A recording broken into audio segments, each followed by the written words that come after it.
آنباکس قلکش ولت. این قلکش رو من از دیجیکارا گرفتم.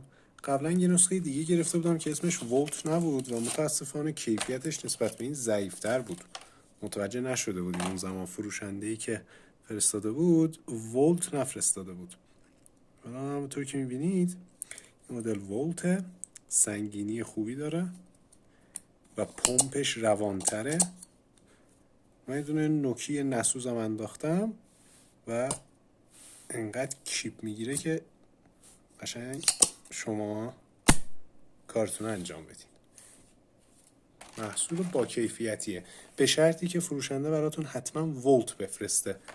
دقت کنید هنگام خرید که ولت باشه و اینجوری این بخش پیستونیش فلز پر باشه. کیفیت خیلی خوبی داره.